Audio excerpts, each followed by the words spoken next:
வணக்கம் மக்களே. இன்னைக்கு நம்ம மார்க்கெட் இப்போ வரைக்கும் ஒரு ஃப்ளாட்டான பெர்ஃபார்மன்ஸை போஸ்ட் பண்ணிட்டு இருக்கு. மார்க்கெட் ஓப்பனிங்கில் நிஃப்டி 50 ஒரு ஏற்றத்தை கொடுத்தது. அரௌண்ட் ஒரு 100 பாயிண்ட்ஸ் வரைக்கும்லாம் பாசிட்டிவாக ட்ரேட் ஆச்சு. பட் இப்போ எந்த இடத்துல ஆரம்பிச்சதோ அதே இடத்துக்கு வந்து நின்று ட்ரேட் ஆகிட்டு இருக்கு. ஃப்ளாட்டான பர்ஃபார்மன்ஸை இன்னைக்கு நிஃப்டி அண்ட் பேங்க் நிஃப்டி ரெண்டுமே டெலிவர் பண்ணிட்டு இருக்கு. ஸோ நேற்று நல்ல பர்ஃபார்மன்ஸ், நம்ம எல்லா நாளும் இதே பர்ஃபார்மன்ஸை கண்டிப்பாக எதிர்பார்க்க முடியாது இப்போ இருக்கக்கூடிய சூழ்நிலையில். ஆனால் இருக்கிறதுலேயே குளோபலாக வீக்காக ட்ரேட் ஆகிட்டு இருக்கக்கூடிய ஒரே மார்க்கெட் இந்தியா மார்க்கெட் அப்படிங்கிறதுல மாற்று கருத்தே இல்லை.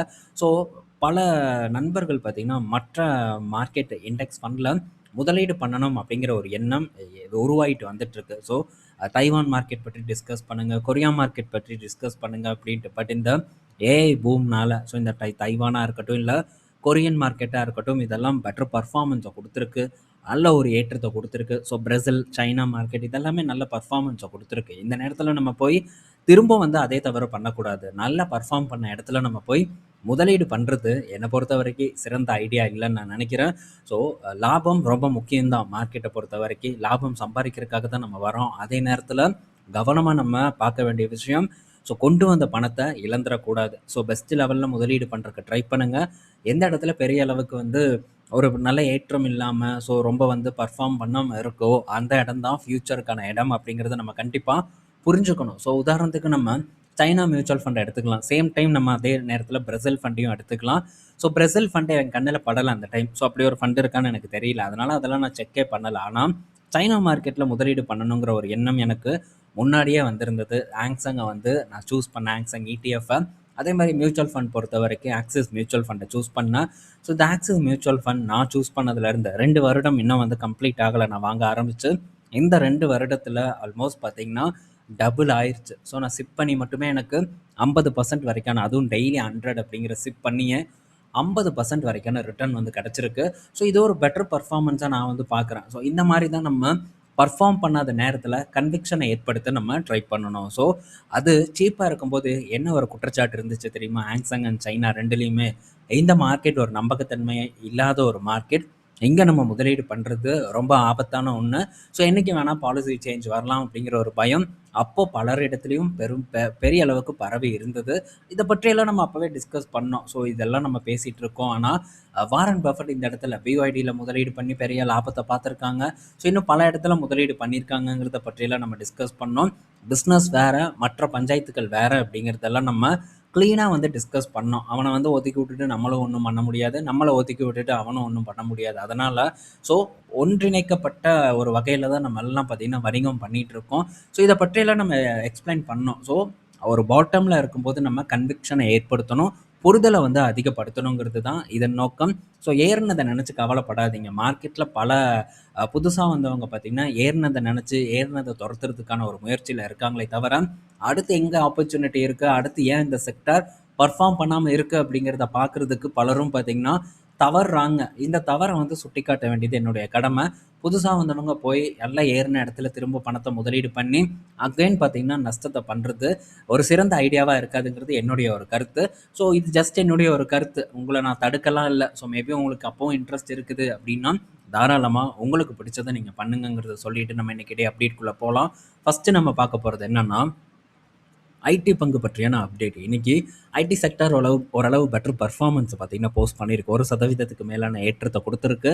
ஸோ இதில் டிசிஎஸ் ஒரு 1% ஏறி இருக்குது. ஆனால் நல்ல ஒரு டவுன்ஃபால், புது ஒரு லோவில் இருக்குது. நான் வாங்கினதுலேருந்தே நான் ஒரு 3000 அந்த ரேஞ்ச் கிட்ட பிடிச்சேன். ஸோ அங்கேருந்தே பார்த்திங்கன்னா கிட்டத்தட்ட 25% வரைக்கான சரிவு டிசிஎஸில் ஏற்பட்டிருக்கு. ஸோ இடப்பட்ட டைமில் தொடர்ந்து நான் அக்யூமுலேட் பண்ணிருக்கேன். லாஸ்ட் டிப்பில் கூட அக்யூமுலேட் பண்ணிட்டு தான் இருந்தேன். ஸோ நான் ஆவரேஜ் ப்ரைஸை பேசலை. ஸோ நான் ஃபஸ்ட்டு வாங்கின இடத்துல இருந்தே நான் பேசுகிறேன். எனக்கு ஒரு 25% பார்த்திங்கன்னா நான் வாங்க முடிவெடுத்ததுல இருந்து அந்த பங்கு சரிவை வந்து கொடுத்துருக்கு. ஸோ ஃபர்தராக என்ன கோவிட் லோக்கு போகுமா? ஸோ போகுனா பார்ப்போம். போனாலும் அந்த இடத்துல நான் கான்ஃபிடென்ட்டாக தான் வந்து இருப்பேன். ஸோ இது என்னுடைய ஒரு முடிவு. இதை பற்றி நம்ம தனியாக ஒரு வீடியோவில் டிஸ்கஸ் பண்ணுவோம். வெறும் ஐடி பங்குகள் மட்டும் இருக்க போகிறதில்ல.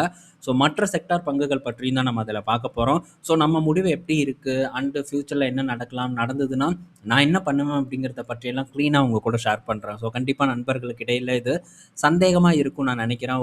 ஒரு டவுட் இருக்கலாம், என்ன பண்ணுறது அடுத்தது அப்படிங்கிற ஒரு கேள்வி இருக்கலாம்.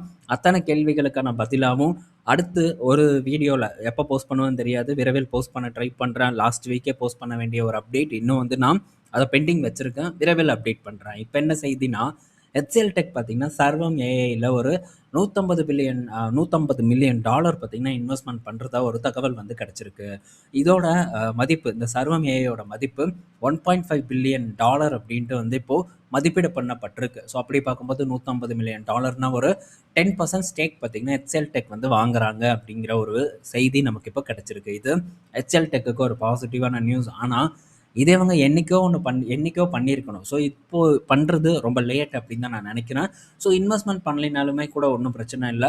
ஸோ சொந்தமா அவங்க டெவலப் பண்றதுக்கு கூட ட்ரை பண்ணலாம். ஸோ பின்னாடி பண்றாங்களா என்ன அப்படின்ட்டு நமக்கு விவரம் தெரியாது. ஏன்னா பண்ண முடியும் அப்படிங்கிறத கூகுள் பார்த்தீங்கன்னா நிரூபிச்சிருக்கு. ஏன்னா ஸோ கூகுள் வந்து ஃபஸ்ட்டு ஆந்த்ரோபிக்கில் ஏர்லி இன்வெஸ்டராக அந்த இடத்துல முதலீடு பண்ணியிருந்தாங்க. முதலீடு பண்ணியிருந்தாலும் கூட ஸோ அவங்க சாட் ஜிபிடினால பெரிய அளவுக்கு சரிவை சந்திச்சுட்டு இருக்கும்போது சடனாக ஜெமினி ஏஐ வந்து லான்ச் பண்ணாங்க. ஸோ இனிஷியலாக ஜெமினி ஏஐ சாட் ஜிபிடி அளவுக்கு பெர்ஃபார்ம் பண்ணலை. ஆனாலும் ஸோ அவங்களுடைய அந்த கூகுள் இன்டகிரேஷன் மூலியமா ஸோ அதை வெற்றிகரமாக வந்து கொண்டு வந்தாங்க. அதுக்கப்புறம் ஸ்டாக் ப்ரைஸ் எப்படி ஏறுச்சு அப்படிங்கிறத நம்ம பார்த்தோம். ஸோ லேட்டாக தான் வந்தாங்க. பட் இருந்தாலும் அவங்களுக்குன்னு ஒரு இடத்த பிடிச்சிருக்காங்க. முக்கியமான ஒரு ஏஐ டூலாக ஜெமினி இப்போ மாறி இருக்குங்கிறதுல எந்த சந்தேகமும் நமக்கு வேண்டாம். ஸோ இது கண்டிப்பாக மற்ற கம்பெனிஸால் பண்ண முடியும் அப்படின்னு தான் நான் வந்து எக்ஸ்பெக்ட் பண்ணுறேன். ஸோ இது நடக்கும். இது நடக்கிறதுக்கு கண்டிப்பாக காலம் எடுத்துக்கும். அந்த காலம் எவ்வளவு அப்படிங்கிறது நமக்கு தெரியாது. அது வரைக்கும் நம்ம பொறுத்து இருக்க வேண்டியது நம்ம கடமை. ஆனால் இது எல்லாத்துக்கும் முக்கியமான அடிப்படையான ஒரு விஷயம் நம்பிக்கை. ஸோ பண்ணுவாங்களா அப்படிங்கிற ஒரு நம்பிக்கை நமக்குள்ளே ஏற்பட்டால் மட்டும்தான் இதோட நம்மளால் ட்ராவல் பண்ண முடியும். ஸோ அதை நீங்கள் தான் வந்து ஏற்படுத்திக்கணுங்கிறதையும் நான் தெரியப்படுத்திக்கிறேன். ஸோ எக்ஸல் டெக்கை தாண்டி என்விடியாவும் பார்த்தீங்கன்னா இந்த சர்வம் ஏஐயில் முதலீடு பண்ண போகிறதாவும் ஒரு செய்தி வந்திருக்கு. பட் இன்னும் பண்ணலை. பண்ணுவாங்களா என்னங்கிறத பற்றி நம்ம பார்ப்போம் அப்டேட் வந்ததுக்கப்புறம். ஸோ அடுத்தது ஹெச்எஃப்சிஎல் கிட்டேருந்து அப்டேட்டு. ஸோ ஹெச்எஃப்சிஎல் பார்த்தீங்கன்னா ஆந்திராவில் 250 கோடி செலவு பண்ணி ஒரு பிளான்ட் அமைக்க போகிறதா வந்து சொல்லியிருக்காங்க. ஒரு டிஃபென்ஸ் காரிடார். ஸோ இந்த இடத்துல பார்த்தீங்கன்னா கிரெனேட் செய்ய போகிறதா வந்து சொல்லியிருக்காங்க. இது போக இன்னும் சில டிஃபென்ஸ் பொருட்களும் வந்து செய்ய போகிறோம் அப்படின்ட்டு ஹெச்எஃப்சிஎல் கிட்டேருந்து அப்டேட் வந்திருக்கு. இது ஹெச்எஃப்சிஎல் பொறுத்த வரைக்கும் நல்ல செய்தி. டிஃபென்ஸில் பெரிய அளவுக்கு வந்து கான்சன்ட்ரேட் பண்ணுறாங்க. அது எந்த அளவுக்கு இவங்களுக்கு பேபேக் பண்ணுங்கிறத பொறுத்திருந்து பார்ப்போம். அடுத்தது டாடா மோட்டார்ஸ் பற்றியான update. So Tata motor commercial vehicle அப்படின்னு நம்ம சொல்லலாம். So Tata motor commercial vehicle இப்போது டெல்லியில் இப்போ ஓட ஆரம்பிச்சிருக்கு. குறிப்பாக ஹைட்ரஜன் பஸ்ஸு. ஸோ இந்த ஹைட்ரஜன் பஸ் பற்றி இதில் நடந்துட்டு இருக்கக்கூடிய டெஸ்டிங் பற்றி நம்ம 2 வருடத்துக்கு முன்னாடியே வந்து டிஸ்கஸ் பண்ணியிருக்கோம். ஞாபகம் இருக்கும்னு நான் நினைக்கிறேன். ஸோ ஞாபகம் இல்லைனாலும் இதை திரும்ப ஞாபகப்படுத்திக்கோங்க இந்த செய்தி மூலியமா. என்னன்னா என்டிபிசி அண்ட் ஐஓசிஎல் போன்ற நிறுவனங்கள் கூட சேர்ந்து டாடா மோட்டார்ஸ் பார்த்தீங்கன்னா இவங்களுடைய பஸ்ஸை அவங்களுக்கு கொடுத்து ஸோ டெஸ்டிங்க்கு வந்து கொடுத்துருந்தாங்க. அதை இன்னும் வந்து டெஸ்டிங் நடந்துட்டுருக்கு. ஸோ இப்போ முதல் கட்டமாக டெல்லி மெட்ரோக்கு வந்து இந்த பஸ்ஸை அர்ப்பணிச்சிருக்காங்க. யார் அர்ப்பணிச்சிருக்கா? ஐஓசிஎல் நிறுவனம் வந்து அர்ப்பணிச்சிருக்காங்க. ஸோ மேலே லோகோ இருக்கிறது தெரியும் நான் நினைக்கிறேன். ஸோ இந்த பஸ்ஸை ஐஓசிஎலுக்கு டாடா மோட்டார்ஸ் அர்ப்பணிச்சாங்க. ஸோ அவங்க டெஸ்டிங் பண்ணிட்டு இப்போது மெட்ரோக்கு வந்து கொடுத்துருக்காங்க. ஸோ இந்த பஸ்ஸில் பார்த்தீங்கன்னா ஹைட்ரஜன் ஃபியூல் டேங்க் அண்ட் அதுக்கப்புறம் ஃபியூயல் செல் மூலிமா இயங்கக்கூடியதாக தான் இந்த பஸ் இருக்க போகுது. ஸோ இன்டர்னல் கம்பஷன் என்ஜின் பார்த்தீங்கன்னா இதில் இருக்க போகிறதில்ல. ஸோ ஃபியூயல் செல் பேஸ் பண்ண ஒரு வண்டி தான் இந்த வண்டி. ஸோ இதோட டெஸ்டிங் எப்படி போகுதுங்கிறது நம்ம பார்ப்போம். கமர்ஷியலாக கொண்டு வந்திருக்காங்க. ஸோ இது விரைவில் பார்த்திங்கன்னா நம்ம நாட்டில் பெரிய ஒரு பூம் ஆகும் அப்படிங்கிற ஒரு எதிர்பார்ப்பு எனக்கு இருக்குது. ஸோ பொறுத்திருந்து நம்ம பார்ப்போம். ஹைட்ரஜன் நெக்ஸ்ட் ஃபியூயலுங்கிறதுல எனக்கு எந்த விதமான சந்தேகமும் இல்லை. அதில் முன்னணி நிறுவனங்களாக கண்டிப்பாக Tata motor, Ashok Leyland, IOCL, NTPC, Reliance போன்ற நிறுவனங்கள் இடம்பெறும் அப்படிங்கிறதுலையும் எந்த சந்தேகமும் இல்லை. பட் இதெல்லாம் நடப்பதற்கு கண்டிப்பாக காலங்கள் பெரிய அளவுக்கு எடுத்துக்கும். 4-5 வருடங்கள் ஆகலாம், இல்லை அதற்கும் மேலே வந்து ஆகலாம். இது எல்லாத்துக்கும் நம்ம என்ன பண்ணணும்? பொறுமையாக வந்து காத்துட்டு இருக்கணும். ஸோ பொறுத்திருந்து பார்ப்போம். இன்றைக்கி டாடா மோட்டார்ஸ் வேறு லெவல் பர்ஃபார்மன்ஸ் கிட்டத்தட்ட 7% வரைக்கான ஒரு ஏற்றத்தை பார்த்தீங்கன்னா Tata motor passenger vehicle deliver பண்ணியிருக்கு. So super duper performance. இப்போ கரண்ட்டாக ஒரு 6% வரைக்கான ஒரு ஏற்றத்தை பார்த்தீங்கன்னா டெலிவர் பண்ணிகிட்ருக்கு. ஸோ தொடர்ந்து பார்ப்போம் இந்த பர்ஃபார்மன்ஸ் வந்து நிலைக்குதான்னு. லாஸ்ட் டிப் பார்க்கும்போது ரூ. 296 வரைக்கும் கீழே வந்தது. இப்போது ரூ. 358 கிட்ட வந்து ட்ரேட் ஆகிட்டு இருக்கு. நேற்று ரூ. 330 கிட்ட கூட வந்து ட்ரேட் ஆகிட்டு இருந்தது. ஸோ பார்ப்போம். என்னை பொறுத்த வரைக்கும் என்னோட ஒரு நிலைப்பாடை நேற்றே உங்கள் கூட டிஸ்கஸ் பண்ணியிருந்தேன். பார்ப்போம். மேபி வந்து ஆப்ஷன் கிடச்சதுன்னா நமக்கு ஃப்யூச்சரில் ஸோ அப்போ இதை எக்ஸ்ப்ளோர் பண்ணுறதை பற்றி திங்க் பண்ணுவோம். மேபி பொசிஷன் ஆட் பண்ணுறதுக்கான சான்ஸ் கிடைக்கும் அப்படின்னு தான் நான் நம்புகிறேன். மேபி கிடைக்காம கூட போகலாம். கிடைச்சதுன்னு அதை கண்டிப்பாக நான் யூஸ் பண்ணுவேன். கிடைக்கலன்னா நோ ப்ராப்ளம். அடுத்தது மாருதி சுசுகி கிட்ட இருந்த அப்டேட்டு. ஸோ மாருதி சுசுகி அவங்களுடைய ஒய்எம்சி இந்த 7 சீட்டரை வந்து டெஸ்ட் பண்ணிட்டு இருக்கிறதா ஒரு தகவல் நமக்கு கிடைச்சிருக்கு. ஸ்பை ஷாட் பார்த்தீங்கன்னா இப்போது இணையதளத்தில் வந்து லீக் ஆகிருக்கு. விரைவில் பார்த்தீங்கன்னா இத லான்ச் பண்ணுவாங்க. இந்த இயர் எண்ட் அப்படிங்கிற ஒரு எதிர்பார்ப்பு இருக்கு. ஸோ இது ஈவியா தான் வந்து இருக்க போகுது. 7 சீட்டர் அந்த ஒய்எம்சி. ஸோ அதோட ஒரு ஒரு ஷாட்டும் நம்ம பார்த்துருந்தோம். ஒரு இமேஜ் எப்படி இருக்கும் அப்படின்ட்டும் பார்ப்போம். 7 சீட்டர் அண்ட் அந்த எஸ்யூவிஸ்ல மாருதி சுசுகி பல அப்டேட்ஸ் வந்து கொண்டு வந்துட்டு இருக்காங்க. அது இவங்களுக்கு அப்கமிங் மந்த்ல சேல்ஸை பிக்கப் பண்ணுறதுக்கு உதவியாக இருக்குமாங்கிறத பொறுத்திருந்து பார்ப்போம். நெக்ஸ்ட்டு ஐடிஎஃப்சி ஃபர்ஸ்ட் பேங்க்ல பார்த்தீங்கன்னா இப்போது ரைடு ஒரு சர்ச்சிங் நடந்துட்டு இருக்கிறதா ஒரு தகவல் வந்திருக்கு. சிபிஐ பார்த்தீங்கன்னா இதை மேற்கொண்டிருக்காங்க. ஐடிஎஃப்சியில் மட்டும் இல்லை, ஏயு ஸ்மால் ஃபினான்ஸ் பேங்க்லையும் நடந்திருக்கு. ஏன் அந்த 590 கோடி ஸ்கேம் நடந்ததில்ல. அதை தொடர்ந்து இப்போ திரும்ப பார்த்தீங்கன்னா சர்ச்சிங் இப்போ இந்த 2 வங்கிகள்லையுமே வந்து நடத்திட்டு இருக்காங்க. ஸோ இது லைட்டாக பார்த்தீங்கன்னா ஐடிஎஃப்சி ஃபர்ஸ்ட் பேங்க்கோட ஷேர் ப்ரைஸில் கொஞ்சம் இது ரிஃப்ளெக்ட் ஆயிருக்குன்னு நான் நினைக்கிறேன். இன்னைக்கு இடையில நெகட்டிவ் பர்ஃபார்மன்ஸை தான் போஸ்ட் பண்ணிட்டு இருக்கு.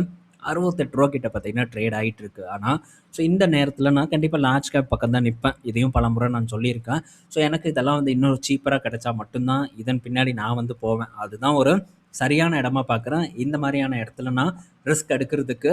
ஸோ பார்ப்போம். அந்த மாதிரியான ஒரு ஆப்பர்ச்சுனிட்டி நம்ம மார்க்கெட்டில் இந்த பங்கு உருவாக்குமா அப்படின்ட்டு. பட் இப்போதைக்கு அதாவது லார்ஜ் கேப் பங்குகள் நல்ல ஒரு பெட்டரான அட்ராக்டிவான வேல்யூவேஷனில் இருக்குது. ஸோ கான்சன்ட்ரேஷனை அது பக்கம் செலுத்துறது என்னை பொறுத்த வரைக்கும் சிறந்ததான் நான் பார்க்குறேன். நெக்ஸ்ட்டு சிஎம்எஸ் இன்ஃபோ சிஸ்டத்துக்கிட்ட இருந்து அப்டேட்டு. சிஎம்எஸ் இன்ஃபோ சிஸ்டம் பார்த்தீங்கன்னா அவங்களுடைய ரிசல்ட்டை வந்து அனௌன்ஸ் பண்ணியிருந்தாங்க. ரிசல்ட் பார்த்தீங்கன்னா நெகட்டிவாக தான் இருந்தது. நெகட்டிவ் மீன்ஸ் அவங்க லாபத்தை போஸ்ட் பண்ணியிருக்காங்க. பட் இருந்தாலும் ப்ராஃபிட் பார்த்தீங்கன்னா டிக்ளைன் ஆகிருக்கு. ஸோ கூடவே 168 கோடிக்கு பைபேக் பண்ண போகிறதா ஒரு அறிவிப்பு கொடுத்துருக்காங்க. ஒரு ரூ. 2 பார்த்தீங்கன்னா டிவிடெண்ட் தரதாகவும் ஒரு அறிவிப்பை கொடுத்துருக்காங்க. லாஸ்ட்டாக நம்ம என்ன செய்தி பார்த்தோம்? ஸோ எஸ்டிஎஃப்சி பேங்க் கிட்ட இருந்து இந்த ஒரு டீல் வின் பண்ணியிருந்தாங்க. ஒரு 5,000 கோடி நான் நினைக்கிறேன். ஸோ சரியாக எனக்கு மறந்துருச்சு. ஸோ அந்த அமௌண்ட்டுக்கு பார்த்தீங்கன்னா இவங்க வின் பண்ணியிருக்காங்க. ஆல்மோஸ்ட் பங்கு ஒரு நல்ல லோவில் இருக்குது. ஸோ இந்த டைமில் இவங்க பைபேக் பண்ணுறாங்க. ஸோ இது என்ன ஒரு கணக்கில் பண்ணுறாங்கன்னு தெரில. அது போக இவங்க கிட்ட இருந்தால் ஒரு இந்த பேங்கிங் பிளாட்ஃபார்ம், ஒரு சாஃப்ட்வேர் பிளாட்ஃபார்ம் வந்து ஓன் பண்ணுறாங்க. அதோட வளர்ச்சியுமே ரொம்ப பெட்டராக வந்து இருக்குன்னு சொல்லியிருக்காங்க. அதன் மூலியமா மட்டுமே கிட்டத்தட்ட 200 கோடி பார்த்தீங்கன்னா ரெவன்யூ ஜென்ரேட் பண்ணியிருக்காங்க. ஸோ ஒட்டுமொத்த ரெவன்யூவில் இந்த 200 கோடி அப்படிங்கிறது பெருசு தான். ஏன்னா மொத்தமாகவே 700 800 கோடியோ தான் இவங்க வந்து பண்ணியிருக்காங்க. ஸோ அதில் அவங்களுடைய அந்த டைவர்சிஃபிகேஷன் மூலிமா ஒரு நல்ல வளர்ச்சியை ஏற்படுத்தி வருவது ஒரு பெட்டரான ஒரு செய்தி தான். பட் இருந்தாலும் இந்த பற்றி நம்ம பெரிய அளவுக்கு செக் பண்ணணும். ஸோ மேபி ஃப்யூச்சரில் ஏதாச்சும் போட்டி வருமா அப்படிங்கிறதெல்லாம் நம்ம பார்க்காம முதலீடு பண்ணுறது ரொம்ப டவுட்டு, ரொம்ப கஷ்டம். மேபி டெக்னிக்கலை பேஸ் பண்ணி வேணால் இந்த மாதிரி பங்குகளை நம்ம அணுகிறதுக்கு ட்ரை பண்ணலாம். பட் நம்ம ஒரு 2 வருடத்துக்கு ஹோல்டு பண்ண போகிறோம் அப்படின்னா பல விஷயங்களை வந்து செக் பண்ணணும். பண்ணாமல் நம்ம பண்ணணும்னா மாற்றத்துக்கான வாய்ப்பு அதிகமாக இருக்குது. ஸோ அதான் ஞாபகத்தில் வச்சுக்கோங்க. ஸோ இந்த வீடியோவில் நம்ம பல இன்ஃபர்மேஷன் பார்த்துருப்போம். பயனுள்ளதாக இருக்கும்னு நான் நினைக்கிறேன். ஈவினிங் நம்ம இன்னொரு வீடியோவில் மீட் பண்ணுவோம். பாய் மக்களே.